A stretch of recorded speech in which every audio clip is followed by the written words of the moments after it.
आज हम बहुपद क्लास 10 2.1 पढ़ेंगे। इसके पहले लेक्चर में हम 2.1 का परिचय और उसके कुछ प्रश्न हल किए थे।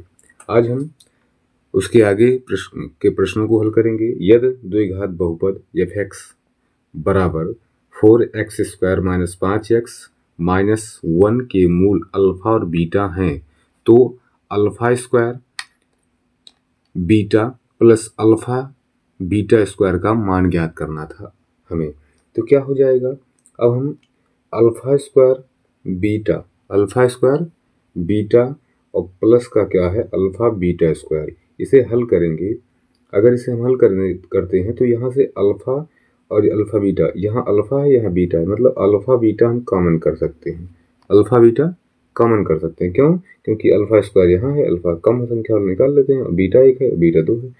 अब यहाँ से अल्फा निकला है और बीटा निकलना है, तो अल्फा स्क्वायर था तो केवल अल्फा बचा और बीटा पूरा निकल गया है। प्लस यहाँ से अल्फा और बीटा निकला, बीटा बचा। अब अल्फा गुणे बीटा का मान शून्यांकों का क्या हो गया, शून्यांकों का गुणनफल। और शून्यांकों का गुणनफल कैसे निकलता है, अचर पद बटे एक्स स्क्वायर का गुणांक, ये होता है अचर पद बटे एक्स स्क्वायर का गुणांक। अचर पद कितना है इसमें, अचर पद क्या है -1, और एक्स स्क्वायर का गुणांक क्या है 4। और यहीं अगर अल्फा प्लस बीटा शून्यांकों का योग निकालना हो तो क्या होता है -b बटे a होता है, -x का गुणांक बटे एक्स स्क्वायर का गुणांक। b का मान क्या है, b का मान क्या है -5, और ये माइनस ऑलरेडी था तो माइनस और -5 बटे 4। तो इसे हल करेंगे तो माइनस माइनस प्लस हो जाएगा 5 बटे 4। अब यहाँ हम मान रख देते हैं, अल्फा गुणे बीटा का मान क्या आया -1 बटे 4, और गुणे अल्फा प्लस बीटा का मान क्या है 5 बटे 4। हल करने क्या आएगा -5 बटे 4 चौक 16। पी का मान अब हम हल करेंगे।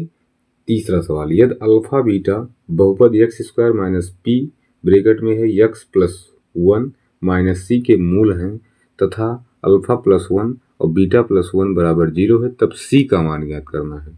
क्या ज्ञात करना है, c का मान ज्ञात करना। क्या हो जाएगा अल्फा प्लस बीटा, देखो यहाँ से इसे हम हल करेंगे अल्फा + 1 और बीटा + 1, यही तो है। ये गुणा किया जाएगा तो क्या आएगा, इसका गुणा इसमें होगा तो अल्फा गुणे बीटा हो गया, इसका गुणा इसमें हुआ तो प्लस का अल्फा हो गया, बीटा का गुणा 1 में हुआ तो प्लस का बीटा हो गया, और 1 का गुणा 1 में हुआ तो प्लस का 1 हो गया, क्योंकि इस प्रकार गुणा होता है नहीं, इसी प्रकार तो होता है। अब ये अगर सही लिखा जाए तो क्या हो जाएगा अल्फा प्लस बीटा, और प्लस का क्या मिला alpha plus beta plus 1, alpha गुणे beta plus alpha plus beta plus 1। अब ये भी फार्मूला है और ये भी फार्मूला है कि नहीं। हम इसे हल कर देते हैं। अल्फा मतलब शून्यांकों का गुणनफल का फार्मूला मान क्या होता है अचर पद बटे एक्स स्क्वायर का गुणांक। लेकिन अब हम डायरेक्ट यहाँ अचर पद नहीं निकाल पाएंगे, अब इसे हम हल करना पड़ेगा। क्या करना पड़ेगा, पहले हल करना पड़ेगा। एक्स स्क्वायर माइनस पी, ये ब्रैकेट खोलो तो पी एक्स बन जाएगा और माइनस का पी हो जाएगा, क्योंकि ब्रैकेट के बाहर माइनस का चिन्ह है, चिन्ह बदल जाएगा अंदर सी। अब ये पूरा जो है ये क्या हो जाएगा, ये पूरा क्या हो जाएगा, एक क्या बनेगा अचर पद बनेगा। X square minus P x और माइनस का p प्लस सी बनेगा। क्या बनेगा p प्लस सी।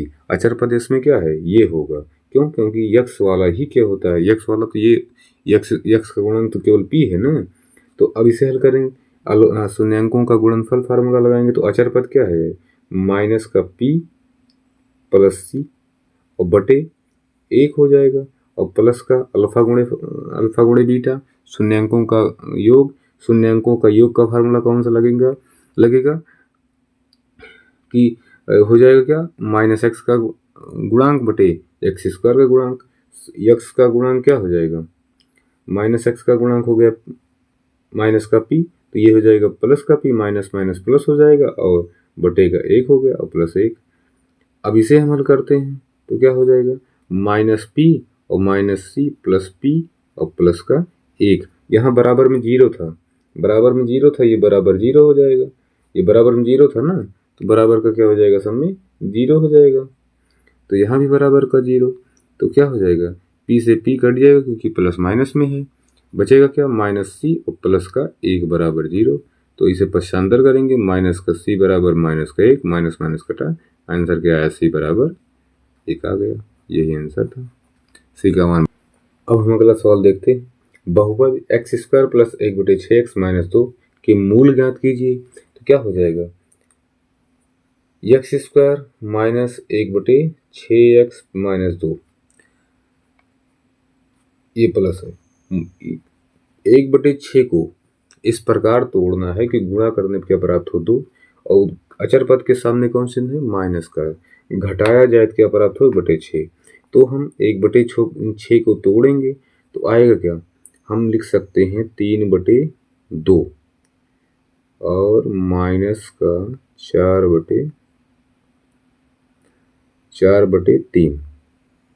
3 दूनी 6, इसका गुणा करो, 3 त्रिका बनेगा 9 और 2 4 दूनी 8/3 दूनी 6, 1/6 आएगा घटाने पे, और गुणा करो 3/2 गुणे 4/3, 3 से 3 कटा, 2 से 2 कटा, 2 ही आ गया ना, गुणा करने 2 मिला, तो क्या हो जाएगा, x² plus 3/2 x minus 4/3x minus 2। इसमें से कॉमन हो जाएगा क्या, x² कॉमन कर सकते, x कॉमन कर सकते हैं, x बचेगा, 3/2 बचेगा, माइनस, अभी इसको हम कॉमन नहीं करते हैं, इसी प्रकार लिखो क्योंकि कॉमन दिख नहीं रहा। अब इसे हम 2 को 12/6 लिख सकते हैं, काटने पे वही तो आएगा, 2 ही आएगा कि नहीं आएगा। अब x प्लस 3/2 माइनस, हम 4/3 अगर यहाँ से कॉमन करते हैं तो x बचेगा, और ये माइनस कॉमन हो गया तो प्लस हो गया, 4/3 यहाँ से 4 निकालोगे तो क्या आएगा, 4 3 12, 3 बचेगा, यहाँ से 6 में से 3 निकालोगे तो क्या बचेगा, 2, दोनों ब्रैकेट समान हो गए। हम क्या कर लें, x प्लस 3/2 कर लें, और अगले ब्रैकेट में x माइनस 4/3। अब शून्यांक निकालना है, तो यदि x प्लस 3/2 बराबर 0 तो x बराबर आएगा माइनस का 3/2, और यदि x माइनस 4/3 बराबर 0 तो x बराबर क्या आएगा, इधर पश्चांत होगा 4/3 आ जाएगा। यही होगा इसके शून्यांक हो गए। कितने शून्यांक प्राप्त हुए, 2।